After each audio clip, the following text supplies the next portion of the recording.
Bonjour frères et sœurs, soyez les bienvenus. C'est pour moi la première fois et je suis heureux d'être là et de servir le Seigneur.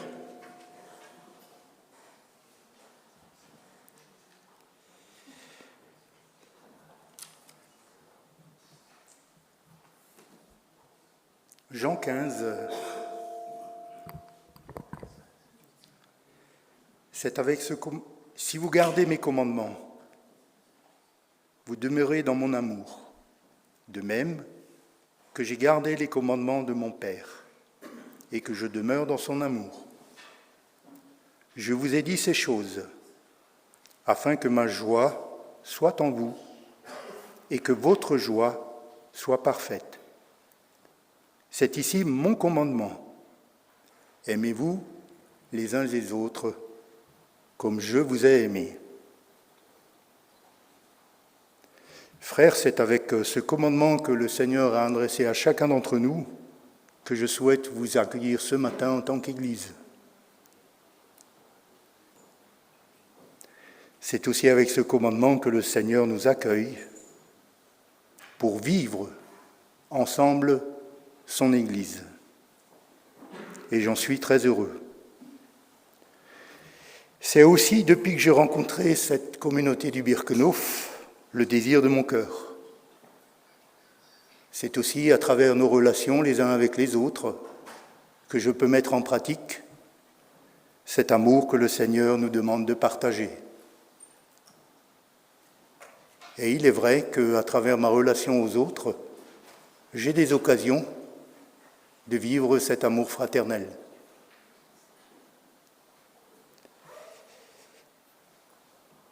C'est aussi à travers cet amour que le Seigneur nous reconnaît comme étant ses disciples.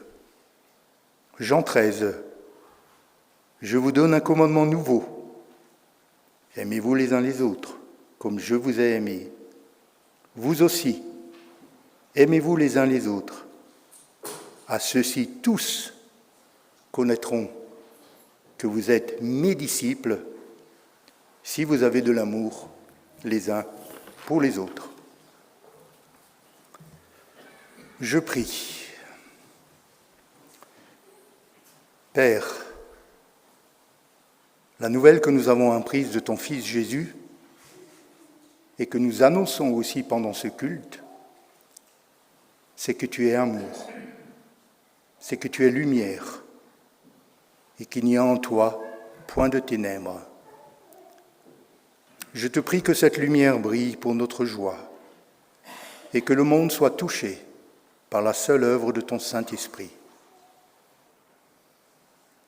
Merci pour cette Église et qu'en chacun de nous rayonne une joie parfaite. Que la louange, la scène, la prédication, nos prières nous mettent en communion d'amour les uns avec les autres et tous ensemble unis par le même Saint-Esprit. Et permettez-moi aujourd'hui de saluer très chaleureusement ceux qui nous regardent devant leur écran. Je sais que ce n'est pas souvent par choix, mais c'est à cause des circonstances de la vie qui sont parfois si difficiles. Nous sommes unis profondément dans une même foi, une même espérance, un même amour pour notre Seigneur et les uns pour les autres. Je vous invite à prier. Oui, Seigneur notre Dieu, toi seul, tu es Dieu. Tu es le Dieu trois fois saint, Père, Fils et Saint-Esprit. Tu es là, tu l'as promis, et nous plions les genoux devant toi. Nous prions, Seigneur, pardonne-nous nos offenses. Nous confessons notre manque d'amour pour toi et les uns pour les autres. Merci parce que l'œuvre parfaite de Jésus-Christ nous a réconciliés avec toi. Nous sommes tes enfants Et ensemble ce matin, nous voulons te louer et t'adorer de tout notre cœur. Amen. Alors, dans nos lectures partagées de la Bible, nous avons relu récemment l'Épître aux Hébreux. Et au chapitre 11, au verset 6, il est écrit « Sans la foi, il est impossible d'être agréable à Dieu. Car celui qui s'approche de Dieu doit croire qu'il existe et qu'il est le rémunérateur de ceux qui le cherchent. » C'est une démarche. Chercher Dieu, s'approcher de lui, fondée sur une conviction, l'existence de Dieu. Dans d'autres lectures, j'ai aussi relevé cette parole de Martin Luther. « Tiens-toi fermement à cette conviction que la foi dans la faveur de Dieu est certaine. Car la foi n'est pas autre chose qu'une confiance constante, assurée et inébranlable dans la grâce de Dieu. » Antoine Nuis a écrit « La foi n'est pas une certitude automatique. Elle est d'abord une confiance, malgré toutes les formes d'incrédulité qui demeurent en nous. » Et puis Pierre Viret nous rappelle aussi « Si la foi était sans la connaissance, ce ne serait pas encore la foi, mais une opinion ou une fantaisie. C'est pourquoi la foi est fondée sur la promesse de Dieu, le vrai fondement sur lequel elle s'appuie. Et elle le connaît grâce à sa parole. Mieux que nous connaissons que le feu est chaud quand nous le voyons et que nous le sentons. Alors chantons ensemble cette vérité. Ta parole est une lampe devant mes pas. Elle éclaire mon sentier. Alors pour les chants, sentez-vous libre de vous lever si vous voulez et de rester assis. Le Seigneur y regarde à nos cœurs.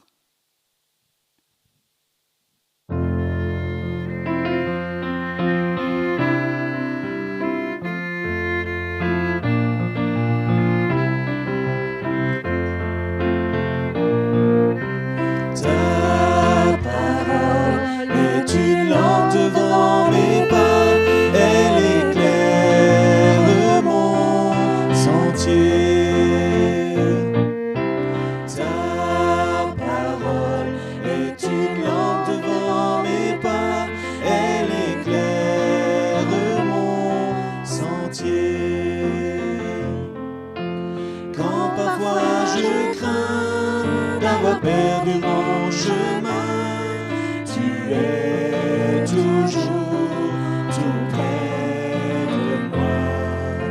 Donc je ne craindrai rien, car tu me tiens par la main, tout près de moi jusqu'à la fin.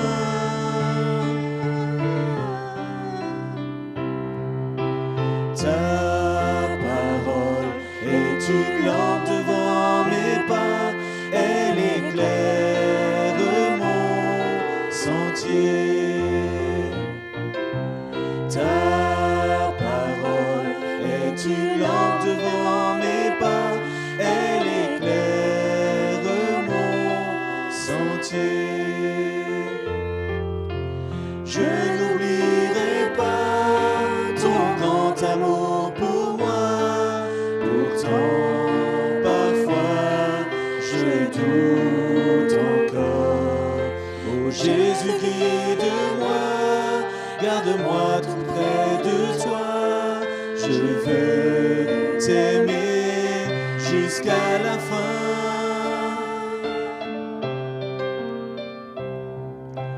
Ta parole est une lampe devant mes pas, elle éclaire mon sentier. Ta parole est une lampe devant mes pas, elle éclaire mon sentier.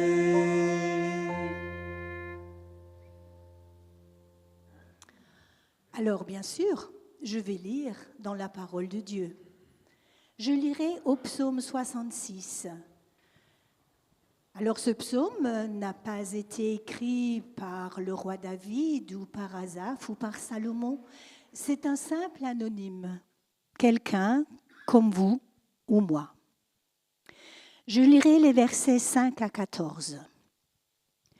Venez voir ce que Dieu a fait, car ses actions sont imposantes en faveur des humains.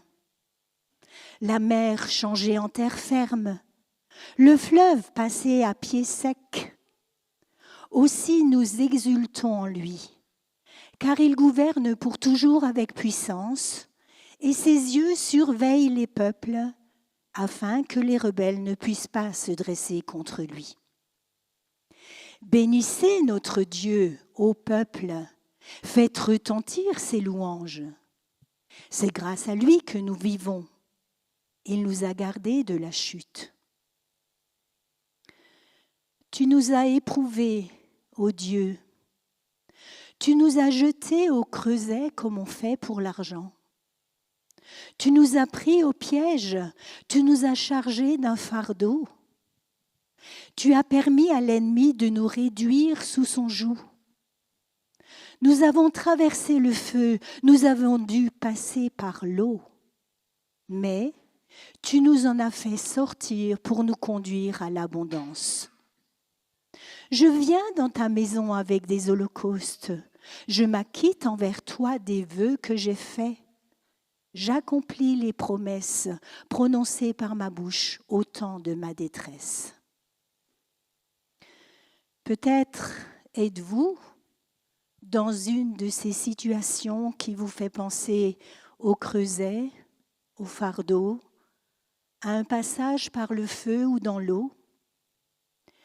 Et si vous êtes au pays de l'abondance, je vous invite à chanter les 2 prochains chants en pensant aux nombreux éprouvés de la terre, qu'ils soient tout proches de vous ou plus lointains, dans un pays en guerre, dans un pays où l'oppression est terrible, dans un pays où la famine sévit.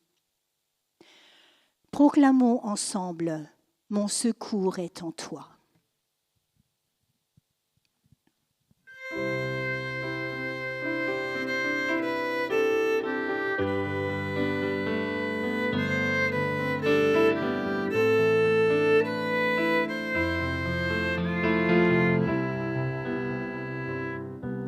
Si la lune me glace et le soleil menace, Créateur des étoiles, mon secours est en toi. Si mes larmes ruissellent et que mon pas chancelle, Créateur de la terre, mon secours est en toi. Je lève les yeux vers les hauts sommets.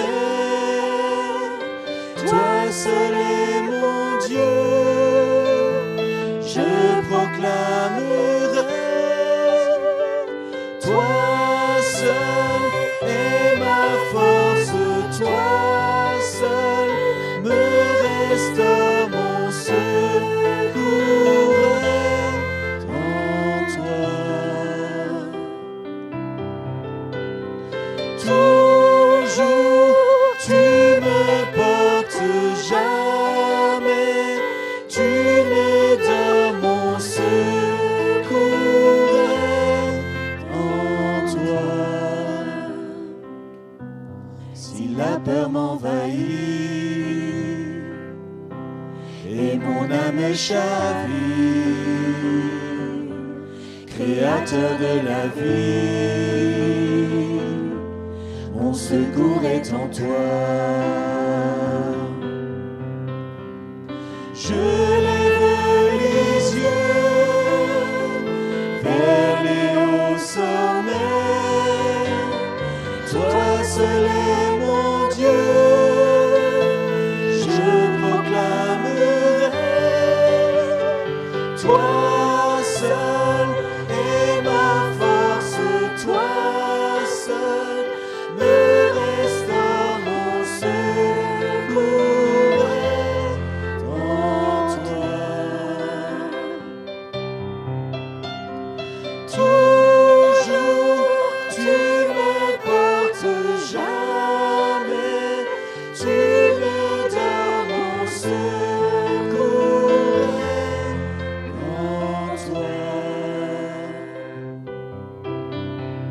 ta victoire, mon espoir, ton chemin, mon destin, ton salut, mon refuge, tout est en toi. Ta victoire, mon espoir, ton chemin, mon destin, ton salut, mon refuge, tout est en toi. Ta victoire, mon espoir, ton chemin, mon destin, ton salut, mon refuge, tout est en toi. Ta victoire, mon espoir, ton chemin, mon destin, ton salut, mon refuge, tout est en toi.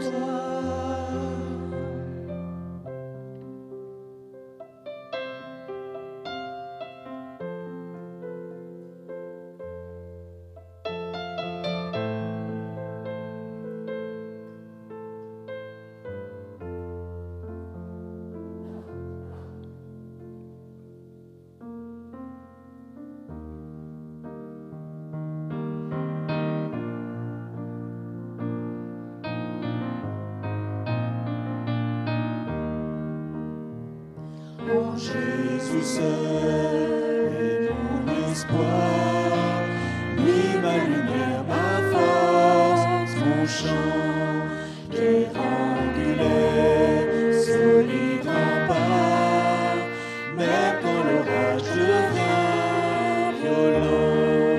Oh quel amour, oh quelle paix, les luttes cessent, la peur se tait. Mon réconfort, mon plus grand bien, dans l'amour du Christ je me tiens.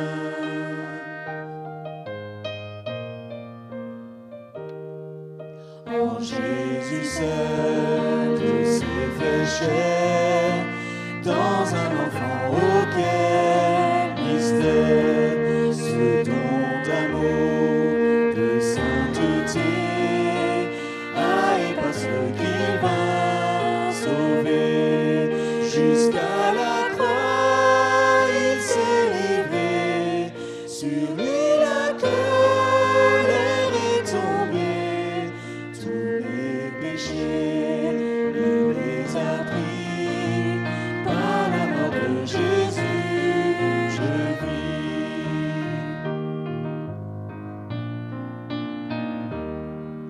Là dans la tombe, il reposait, lumière vaincue par les ténèbres. Quel jour glorieux, il apparaît, d'entre les morts il se relève, et sur ma vie, par sa victoire, le péché perd tout son pouvoir.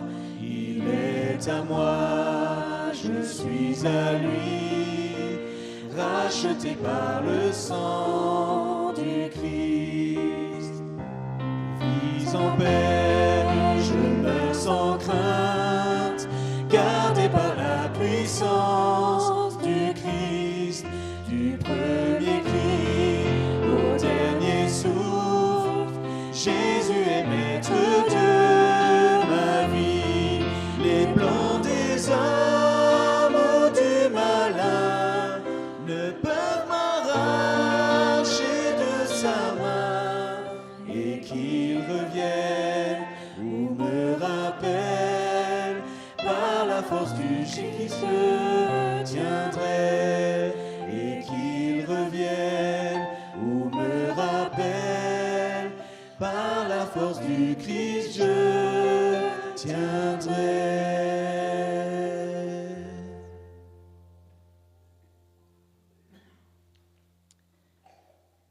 Lisons les versets 16 à 20 du psaume 66. Venez et écoutez, vous tous qui craignez Dieu. Je vous raconterai ce qu'il a fait pour moi. Lorsque mes cris montaient vers lui, sa louange était sur ma langue. Si j'avais gardé dans mon cœur des intentions coupables, le Seigneur ne m'aurait pas écouté. Mais Dieu m'a entendu. Il a été attentif à ma prière. Béni soit Dieu, car il n'a pas repoussé ma prière. Il me conserve son amour. Merci Seigneur pour ton parfait amour.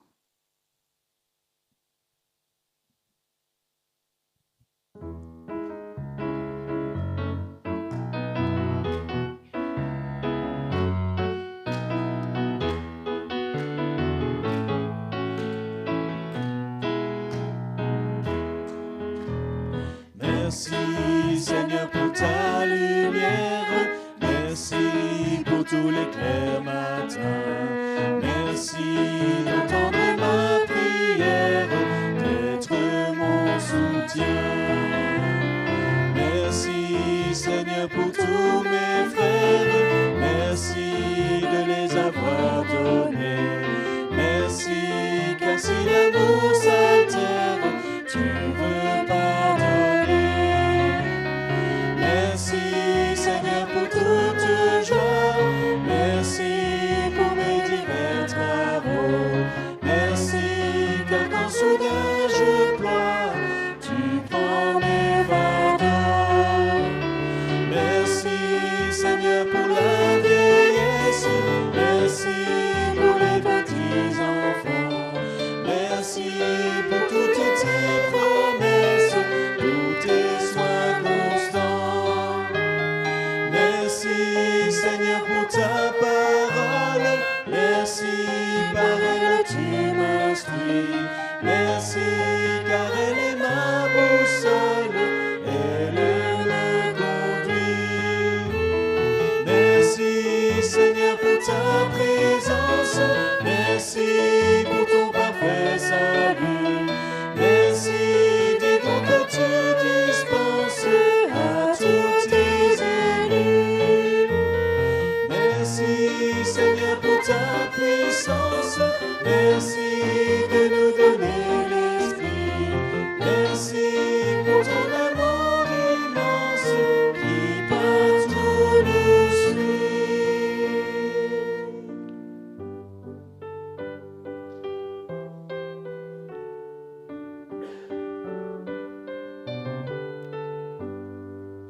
Les cieux et la terre célèbrent ton cœur, la gloire du Père, du Dieu créateur, qui est redoutable dans sa majesté, il est admirable dans sa charité. C'est lui qui nous donne le printemps joyeux, les fruits de l'automne, l'été radieux, largesse infinie, que rien ne tarit, sa main rassasie tout être qui vit. La vive lumière des cieux enflammés, l'ombre et le mystère des bois embaumés.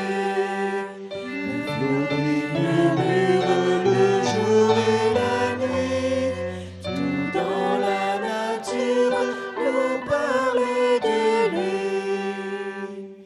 Mais ô Dieu suprême, plus que tous tes dons, c'est ton amour même que nous adorons. Ô source éternelle de grâce et de paix, ton peuple fidèle te loue à jamais. Poussez vers Dieu des cris de joie, vous tous, habitants de la terre. Chantez sa gloire, honorez-le par vos louanges. Parlez ainsi à Dieu, que tes actions sont imposantes, tes ennemis s'inclinent. Prosternée devant toi, la terre entière entonne un chant en ton honneur et te célèbre. Vers toi, Seigneur, j'élève ma voix pour t'adorer, mon Sauveur, mon Roi.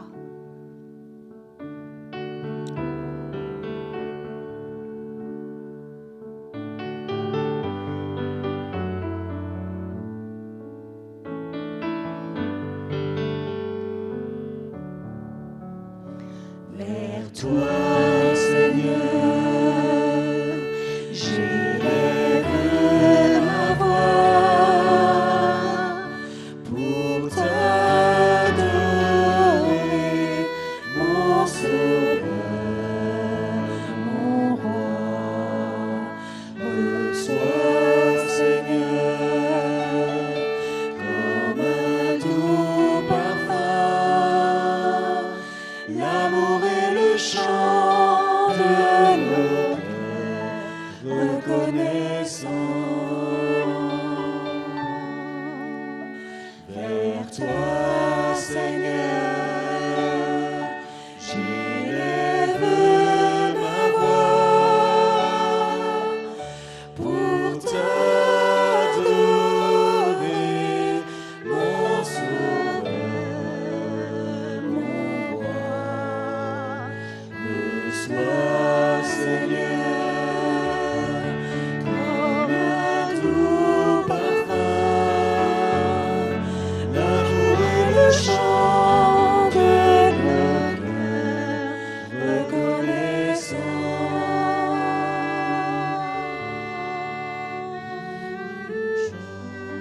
De nos cœurs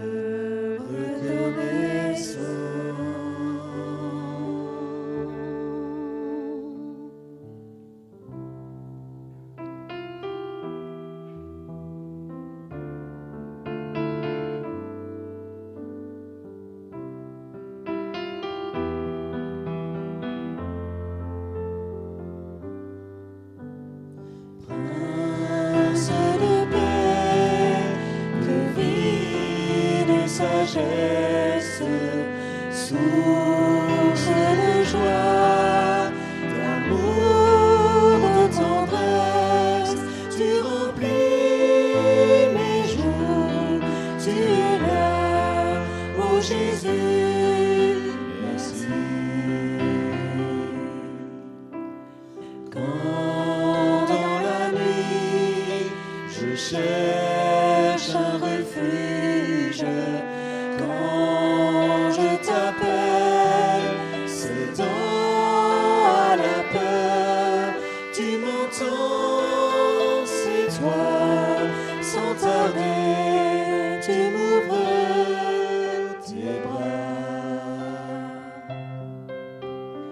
Et quand la joie fait chanter ma bouche, quand ton soleil éclaire ma route, je te prie aussi, je te loue et tu me souris.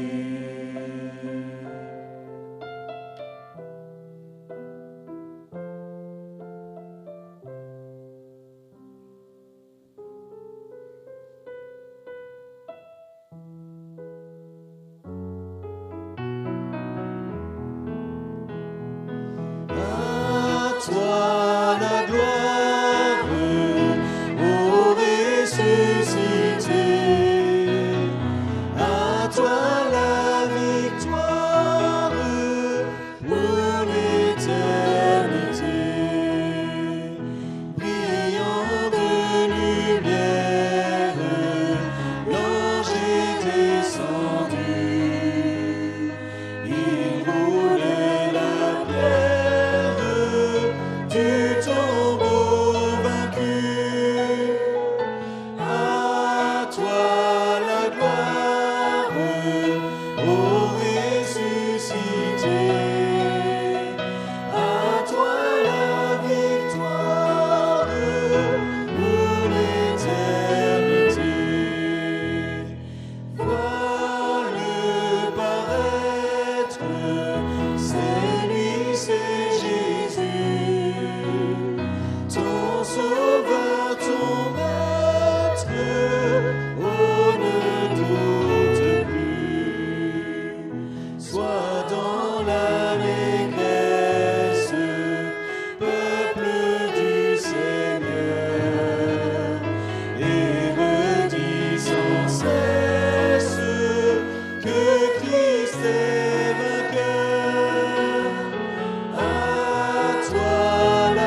Bonjour à tous.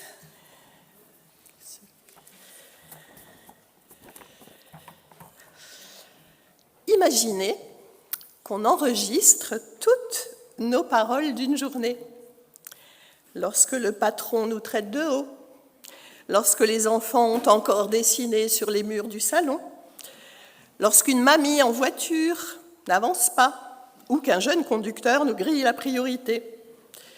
Et si non seulement nos paroles étaient consignées, mais toutes nos pensées. Qui est volontaire ? Pas moi. Ce matin, je vous invite à méditer quelques paroles de Jésus dans le Sermon sur la montagne, le premier des 5 discours qui structurent l'évangile de Matthieu.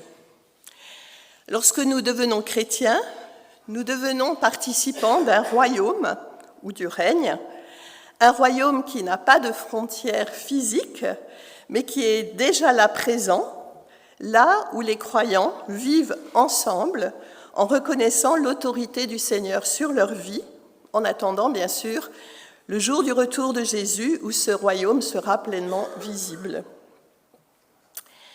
Dans les chapitres 5 à 7 de l'évangile de Matthieu, Jésus nous éclaire sur ce que cela veut dire de vivre en disciple du Christ, en enfant du Père. Alors ce matin, nous lisons quelques versets dans Matthieu 5, versets 21 à 26. Vous avez appris qu'il a été dit à nos ancêtres, « Tu ne commettras pas de meurtre. » Si quelqu'un a commis un meurtre, il en répondra devant le tribunal. Eh bien, moi, je vous dis, celui qui se met en colère contre son frère en répondra devant le tribunal. Celui qui lui dit « imbécile » passera devant le grand conseil, et celui qui le traite de fou est bon pour le feu de l'enfer. Si donc, au moment de présenter ton offrande devant l'autel, tu te souviens que ton frère a quelque chose contre toi, laisse là ton offrande devant l'autel et va d'abord te réconcilier avec ton frère. Puis tu reviendras présenter ton offrande. Si tu es en conflit avec quelqu'un, dépêche-toi de t'entendre avec ton adversaire pendant que tu es encore en chemin avec lui. Sinon, ton adversaire remettra l'affaire entre les mains du juge, qui fera appel aux huissiers de justice, et tu seras mis en prison. Et là, vraiment, je te l'assure, tu n'en sortiras pas avant d'avoir remboursé jusqu'au dernier centime. Jusque-là, la lecture de la parole. Alors, je ne sais pas pour vous, mais quand je lis les évangiles, je suis souvent interpellée par les actes et les paroles de Jésus. Interpellée est peut-être même un peu faible, c'est des fois bousculée. Nous proclamons volontiers que Jésus nous aime, nous l'avons proclamé ce matin, qu'il est un ami fidèle et tendre. Mais ces paroles ne sont pas toujours sucre et miel. Oui, Jésus nous aime, et il l'a montré par sa vie et par sa mort à la croix, mais il nous aime aussi assez pour nous interpeller lorsque nos vies ne sont pas conformes aux valeurs de son royaume et pour nous inviter au changement. Lorsque nous l'acceptons comme sauveur de nos vies, il en devient aussi le Seigneur. Il veut changer l'orientation de nos pensées, de nos actes. Dans les versets précédant notre texte, Jésus rappelle qu'il n'est pas venu pour abolir la loi donnée au Sinaï, comme certains pouvaient le penser, mais qu'il était venu l'accomplir. Et au verset 20, il précise « Je vous le dis, si vous ne vivez pas selon la justice mieux que les spécialistes de la loi et les pharisiens, vous n'entrerez pas dans le royaume des cieux. » Jésus nous demande de pratiquer la justice, c'est-à-dire de faire ce qui est conforme à la volonté de Dieu, mieux que les scribes et les pharisiens qui se proclamaient, qui se voulaient, qui désiraient être les plus fidèles à la loi. Alors que veut dire Jésus par là ? Il va l'expliquer, en particulier dans les versets 21 à 48, en reprenant quelques-uns des 10 commandements pour les éclairer à la façon des valeurs du royaume. Et la façon dont Jésus comprend accomplir la loi est parfois surprenante. Alors ce matin, nous nous attachons juste à quelques versets, les versets 21-28, j'ai dit 26 tout à l'heure, c'est 28, qu'on a lus. Verset 21. Vous avez appris qu'il a été dit à nos ancêtres, « Tu ne commettras pas de meurtre. Si quelqu'un a commis un meurtre, il en répondra devant le tribunal. » Ah, voilà le commandement qui doit être le plus facile à observer. On peut se dire quand même, commettre un meurtre, c'est vraiment un assassinat, tuer. Non, quand même, c'est relativement facile à éviter. Encore que, pourrait nuancer le propos. Mais Jésus ajoute, « Mais moi, je vous dis. » Remarquons qu'en disant cela, Jésus se place sur un pied d'égalité avec Dieu qui a donné la loi. Il a été dit par Dieu, « Mais moi, je vous dis. » Il affirme là une autorité plus grande que celle des responsables religieux de son temps. Et que dit-il ? « Celui qui se met en colère contre son frère en répondra devant le tribunal. Celui qui lui dit « imbécile » passera devant le grand conseil.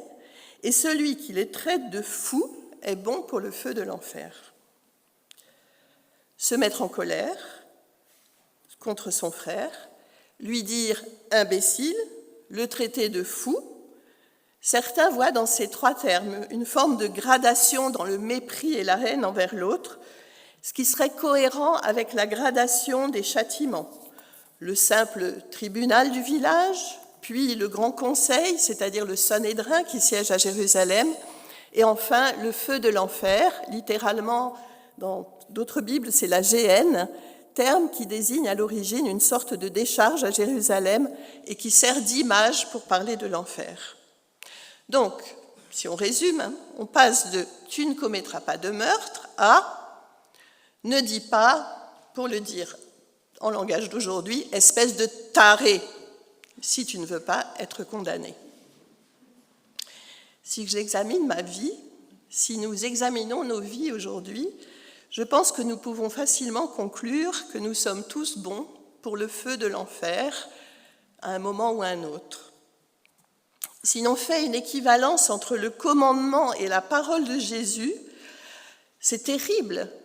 On va être désespéré, ou on risque de tomber dans un légalisme terrifiant où chaque jour il va falloir cocher des cases et où on risque de se sentir constamment coupable. En fait, par ces paroles choquantes, Jésus veut d'abord nous faire comprendre une réalité. Il n'est pas là pour qu'on coche des cases. La réalité, le meurtre, commence dans notre cœur. C'est là que s'enracinent des pensées de mépris et de haine qui pourront se traduire en paroles insultantes et au pire, conduire au meurtre. Il y a quelques jours, un homme est entré dans une église mormone aux États-Unis, y a mis le feu et a tué plusieurs personnes. Vétéran de l'armée, fragile psychologiquement, il semble que son geste ait été motivé par une haine terrible des Mormons parce qu'il avait été abandonné par une femme qui était membre de cette église. Cette haine était née au fond de son cœur. Nous avons parfois, ou avec raison, l'impression d'être injustement traités au travail. Nous sommes blessés par un frère ou une sœur de l'Église qui a critiqué notre service ou ne l'a pas reconnu. Nous nous sentons négligés par un conjoint qui passe beaucoup de temps avec ses amis. Il est difficile d'échapper à des sentiments de colère ou qui sont de rancune envers l'autre. Mais il est important de ne pas laisser ce sentiment prendre racine en nous et nous amener jusqu'au mépris et à la haine de celui qui est l'objet de notre colère. Lorsque nous entretenons ces sentiments, nous sommes tournés vers nous-mêmes égoïstement, nous ne sommes plus capables de nous mettre à la place de l'autre et de voir le mal que nous risquons de lui faire par notre attitude. Ces dernières années, l'arrivée des réseaux sociaux a favorisé, d'une manière inquiétante, dans notre société, la diffusion de messages de colère et de haine. La société devient plus conflictuelle, On voit les choses en noir et blanc. C'est moi, nous, mon groupe, contre ceux qui ne sont pas de notre bord. Comme chrétiens, malheureusement, nous pouvons être aussi influencés par ce que nous entendons, par ce que la société nous rappelle. Jésus nous invite à résister à cet engrenage qui mène à la violence. Il nous veut artisans de paix. Et cela commence dans notre cœur, dans nos pensées. Alors, est-ce que c'est difficile? Oui, bien sûr, c'est difficile et Jésus le sait. Il est des fois facile plutôt de minimiser ce qui se passe en nous et de nous convaincre que non, finalement, on n'a rien contre notre femme, notre ami, notre collègue, ou que cette colère, ce mépris, c'est pas si grave. Mais si nous sommes honnêtes, n'y a-t-il pas dans nos vies des relations qui sont encore affectées par cette colère ou ce mépris? Avons-nous sincèrement pardonné à tous ceux qui nous ont fait du mal? Alors je suis consciente que parfois, pour certains abus, le processus demande un long chemin de guérison et de restauration avec l'aide d'accompagnateurs. Mais pour les conflits du quotidien, sommes-nous tentés de laisser le ressentiment s'enraciner? Dans les 4 versets suivants, Jésus, par 2 illustrations, va montrer combien la restauration des relations est primordiale. Verset 23. Si donc, au moment de présenter ton offrande devant l'autel, tu te souviens que ton frère a quelque chose contre toi, laisse là ton offrande devant l'autel et va d'abord te réconcilier avec ton frère, puis tu reviendras présenter ton offrande. Alors faisons un petit effort d'imagination, nous sommes au temps de Jésus. Vous êtes un juif pieux, 3 fois par an, vous allez au temple offrir des sacrifices, présenter des offrandes. Alors d'abord, vous faites 3 jours de marche depuis chez vous pour arriver à Jérusalem, et ça y est, vous êtes arrivés. Vous avez d'abord traversé la grande esplanade des païens, la cour des femmes, et puis vous vous approchez de l'autel où un prêtre va prendre votre offrande et la déposer. Et puis à ce moment-là, vous êtes dans un sanctuaire près de Dieu. Vous vous souvenez qu'Éliézer ne vous a pas pardonné d'avoir causé une blessure à son meilleur bœuf. Que dit Jésus? Tu déposes ton offrande devant l'autel, tu ne l'as pas encore donnée, et tu vas d'abord te réconcilier avec ton frère, puis tu reviens présenter ton offrande. Je pense que tu espères qu'Éliézer a fait aussi le voyage jusqu'à Jérusalem, sinon c'est 6 jours de marche aller-retour. Mais que demandes-tu là, Jésus? Je ne vais pas faire 6 jours de marche pour me réconcilier avec Éliézer. Eh bien si. Alors Jésus ne s'intéresse pas tant à la possibilité pratique de le faire ou pas, mais plutôt à l'état d'esprit qui pourrait me conduire à le faire. Et il déclare que se réconcilier avec le prochain est un culte rendu à Dieu tout aussi important, si ce n'est plus, que nos chants de louange et nos prières d'adoration, parce que cela démontre que nous voulons vivre selon la volonté de Dieu. Jésus dit, Marc 12, « Voici le commandement le plus important. Écoute Israël, le Seigneur est notre Dieu, il est le seul Dieu. Tu aimeras donc le Seigneur ton Dieu de tout ton cœur, de toute ton âme et de toute ta pensée et de toute ton énergie. Et voici celui qui vient en second rang. Tu aimeras ton prochain comme toi-même. Il n'y a pas de commandement plus important que cela. » Nous connaissons bien ces versets. Ils sont déjà présents dans l'Ancien Testament, dans le Lévitique. Ils rappellent qu'on ne peut aimer Dieu sans aimer son prochain. Et aimer son prochain, c'est entre autres ne pas entretenir ses mauvaises pensées à son sujet, c'est lui pardonner ou lui demander pardon et chercher, dans la mesure du possible, à restaurer la relation.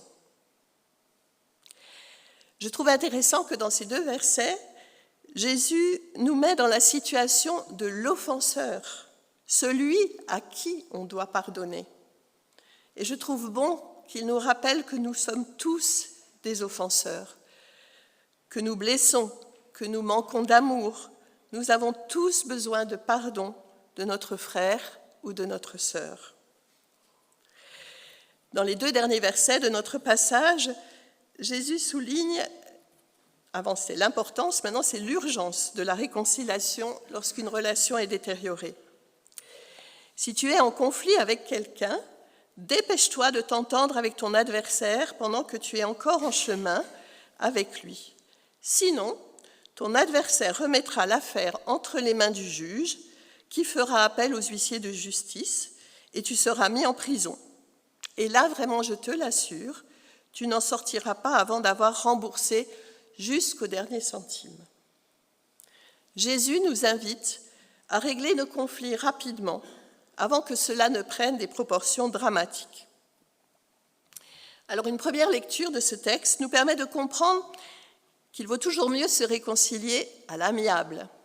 Pensez à toutes les situations de conflits de voisinage pour les grandes haies ou les bornes dans les champs, etc. Il vaut mieux se réconcilier à l'amiable que de s'en remettre à la justice des hommes. Elle est imparfaite. Elle n'ira peut-être pas dans le sens où je l'ai espéré et je risque la prison.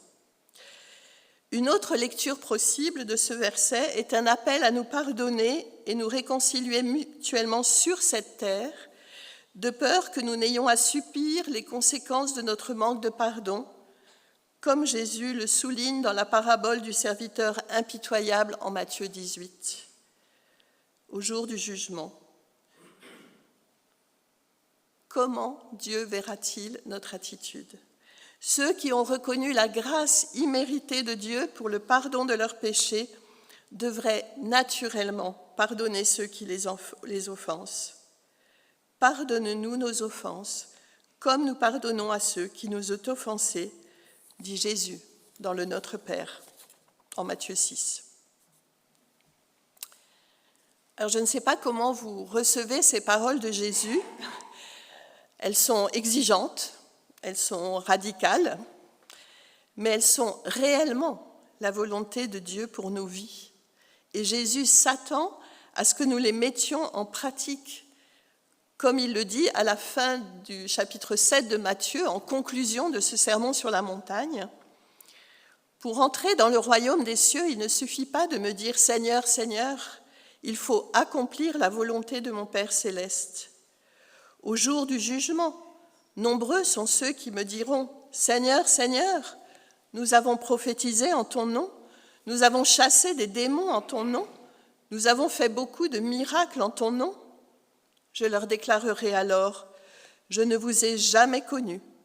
Allez-vous-en, vous qui pratiquez le mal. » C'est pourquoi celui qui écoute ce que je dis et qui l'applique ressemble à un homme sensé qui a bâti sa maison sur le roc.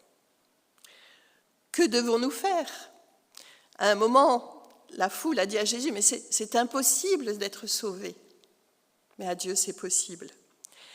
Si nous essayons de mettre ce programme en pratique par nous-mêmes, par nos propres forces, c'est l'échec assuré.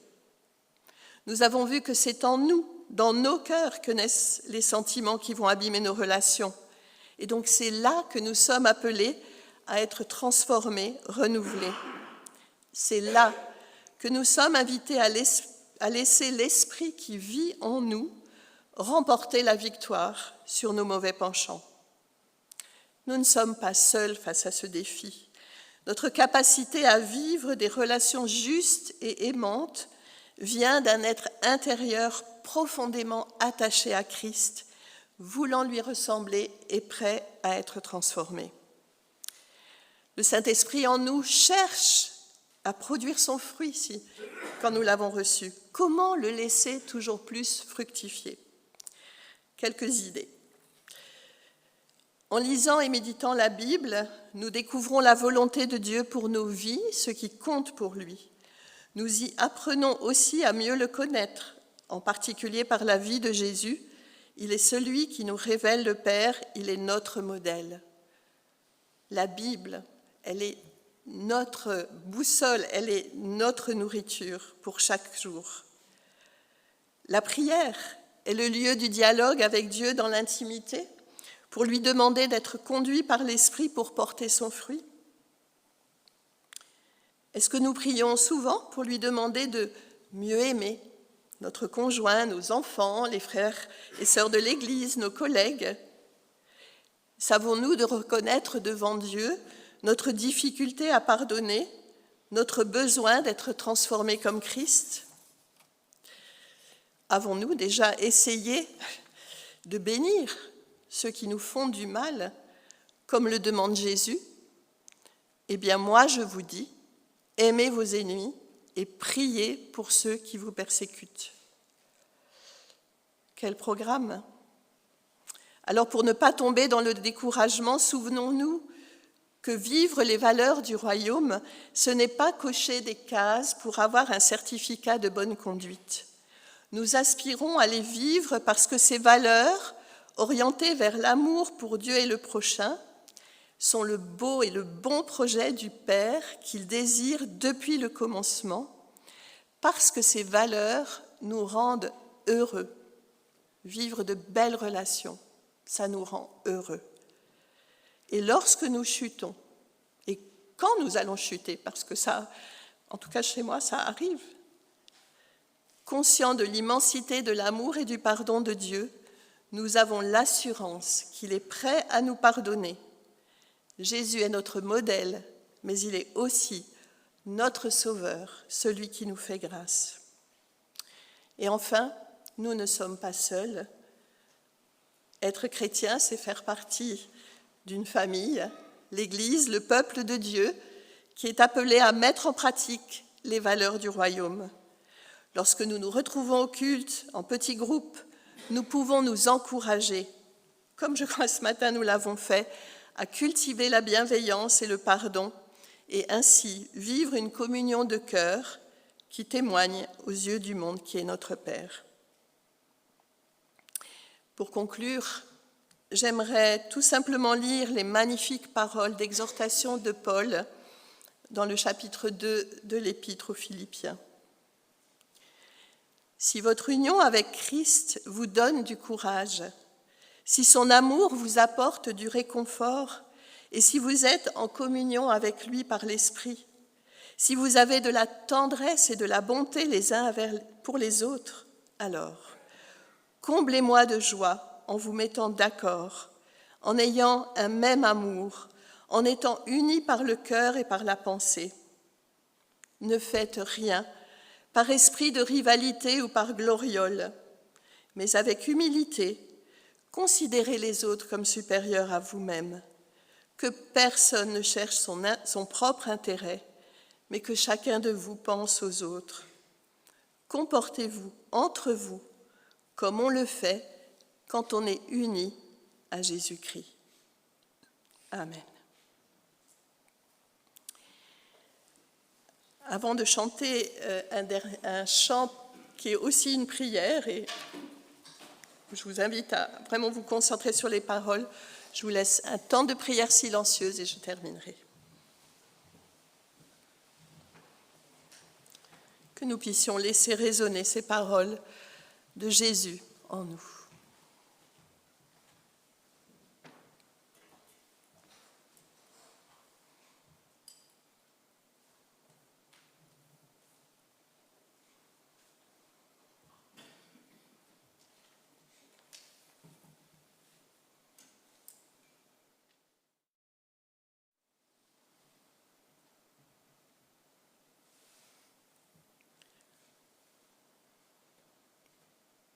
Seigneur, tu nous aimes et tu aimes quand nous cherchons à vivre en enfants du Père, en fils du royaume.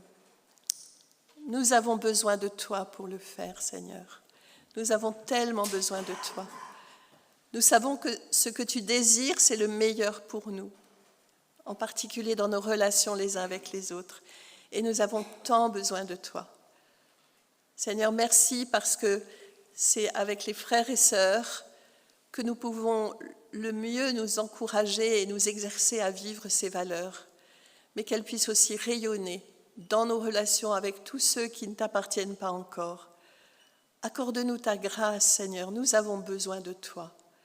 Merci pour ta patience envers nous et pour ton amour exigeant, mais qui est si bon pour nous, Seigneur. Amen.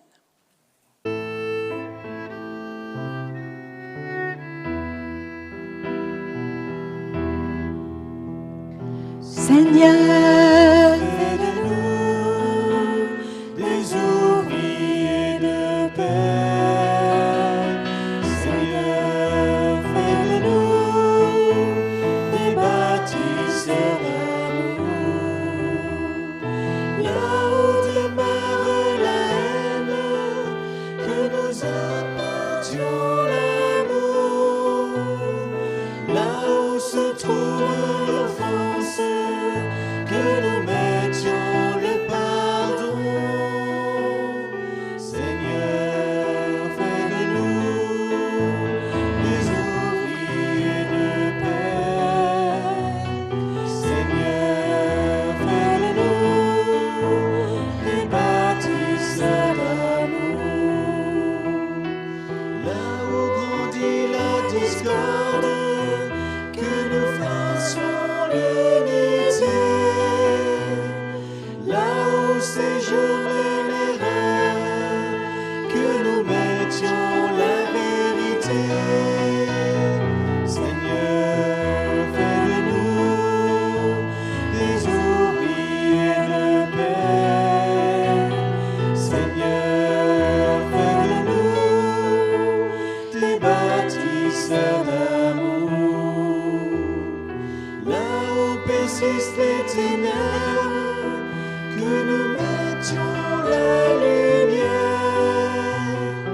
Là où règne la tristesse, que nous fassions chanter la joie. Seigneur, fais de nous des ouvriers de paix. Seigneur, fais de nous des bâtisseurs d'amour. Là où s'attarde le doute, que nous apportions la foi. Sur les chemins du désespoir, que nous portions l'espérance. Seigneur, fais de nous des ouvriers de paix.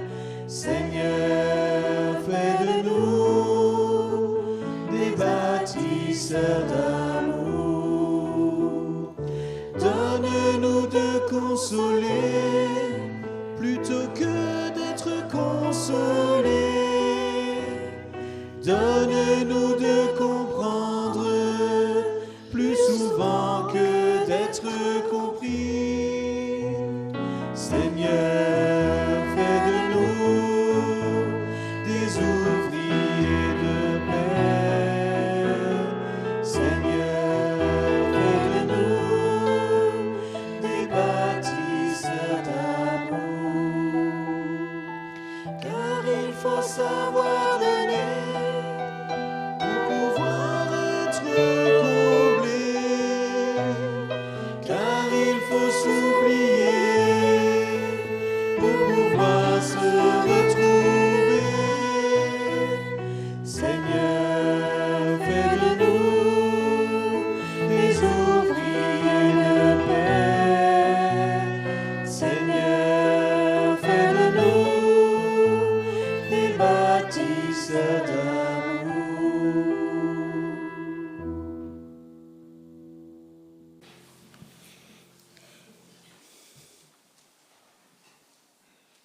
J'aimerais sincèrement du fond de mon cœur vous dire merci à vous tous qui avez participé à ce culte,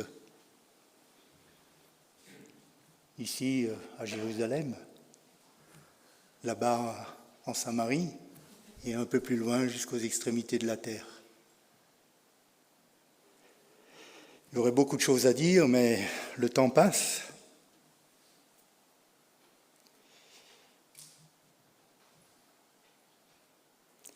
Pour les 2 sujets de prière, je les ai sortis de tout ce que j'ai entendu ce matin, donc elles sont Les deux sujets sont spontanés.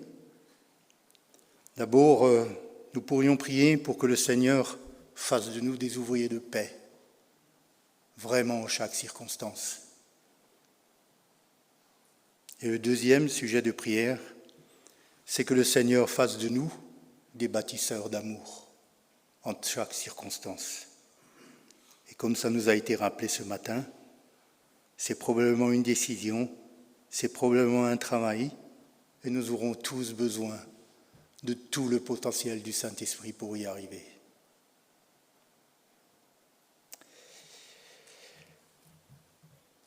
Que la paix, la joie, l'amour, la patience,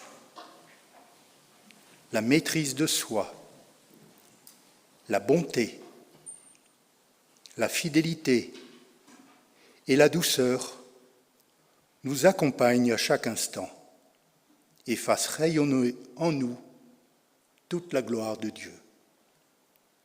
Je vous souhaite à tous, à toutes, un excellent dimanche.